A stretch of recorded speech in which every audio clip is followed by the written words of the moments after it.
Salam, hər vaxtın xeyir olsun. Bu günləri mən sənə Facebookun tam olaraq sənə nə istədiyini öyrədəcəm.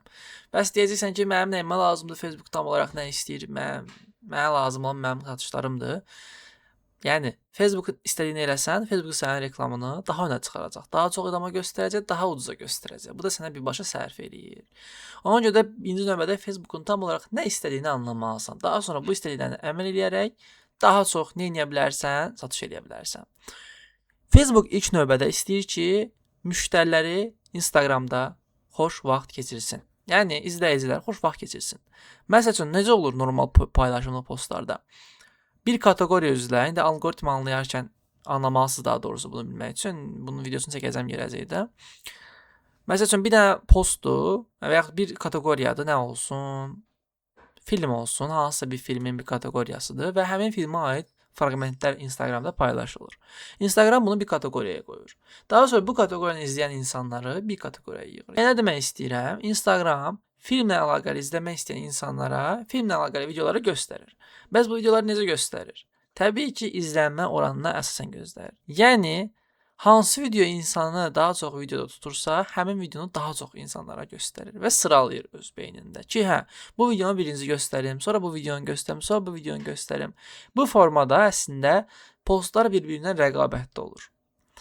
Bəs yaxşı, biz necə eləyək ki, Facebook bizi istədiyi post kimi görsün, istədiyi reklam kimi görsün və bizim reklamımızı daha çox insana daha ucuza göstərsin. Bunun üçün onun hesabladığı metriklər yorumdur, like-dır, qayd etmədir, paylaşımdır, profil ziyarətidir, follow-dur, izlənmə oranıdır, klikləmələrdir, hər şey. Bütün parametrləri nəzərə alır.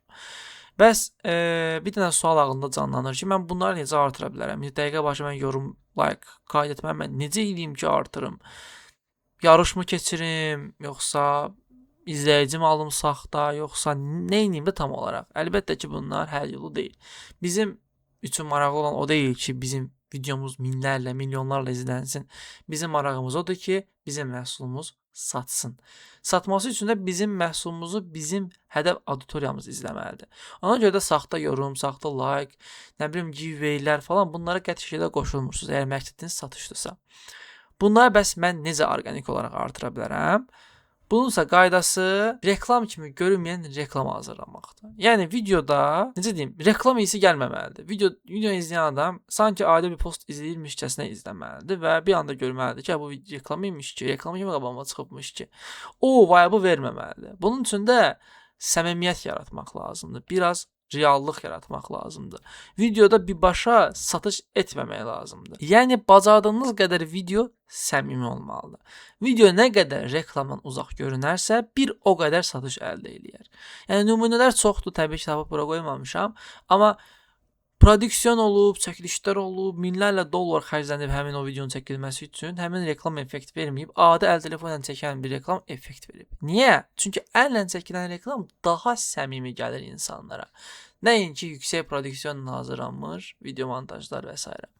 Ona görə də durmadan video çəkin, durmadan paylaşımlar etməyə çalışın. Videonun içində insanları hərəkətə çağırın, paylaşmalarını istəyin, yorumda fikirlərini istəyin.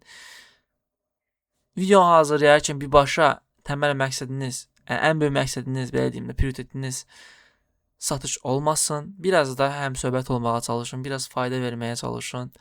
Yəni nümunə olaraq bir kontent məsləhət görə bilərsəm, yəni belə bir kontent məsləhət görərəm ki, təsəvvür, mən düşünərkən sağa sola baxıram, kameraya baxa bilmirəm düşünərkən. Məsələn, videoya problemlə girirsən, tutaq ki, satırıq mouse və bizim satdığımız mouse çox yüngül mousedur, insanın əlini yormur. Deyirsən ki, bütün günü kompüterin qarşısındasan, amma sənin tam olaraq nə yorduğunu bilmirsən, əslində sənin xəbərin olmasa səni yoran şey mouse ola bilər. Bizim mouse'umuz var, bizim mouse'umuz deməyək də, mouse'lar maksimum şəkildə yüngül olmalıdır. Nə qədər yüngül olarsa istifadə üçün o qədər fayda olar və uzun saatlar kompüterin qarşısına keçirən insanlar üçün yüngül mouse ən gözəl seçimdir və seçim eləyərkən də düzgün modeli seçmək lazımdır. Həm büdcə dostu olsun, həm keyfiyyəti yaxşı olsun. Bunun üçün sizə 3 dənə mən mouse məsləhət görürəm. Birinci mouseumuz falan kiloqram, falan qram və yaxud falan qiymətdə. İkinci mouseumuz fiyat performans olaraq ən qəşəng mousedur falan qiymətdə. Üçüncü mouseumuz premiumdur. Yəni əgər imkanı çatırsa ən qəşəngi budur, amma yəni imkanınız yoxdursa orta məhsul da ala bilərsiniz. Kimisindən bir təqdimat sonunda hazırlayıb satmaq. Yəni videonun girişi fərqli oldu, izahı fərqli oldu, axırda satışı yerləşdirdiyi fikir verdiniz. Bunu nə qədər yaxşı eləyə bilsəz, o qədər səmimi video ortaya qoymuş olarsınız. Bəli, bugünkü deyəcəklərim bunlar idi. Bu dərsə nə öyrənmiş oldun? Bu dərs onu öyrənmiş oldun ki, sən artıq reklamlarını reklam kimi deyil də biraz səmimi şəkildə, normal post kimi hazırlamalısan. Hazırlayan zaman çalış qarşı tərəfdən sanki dialoq qurursanmış kimi çəkiliş elə. Məsəl üçün sən hədəf kitlən valideynicə, valideyn necə söhbət edirsən? Üzbəüz. Və o formada söhbət eləyərək çəkiliş etməyə çalış. Bu zaman reklamlardan daha yaxşı nəticə alacaqsan. Özünə yaxşı bax. Növbəti videolarda görüşərik.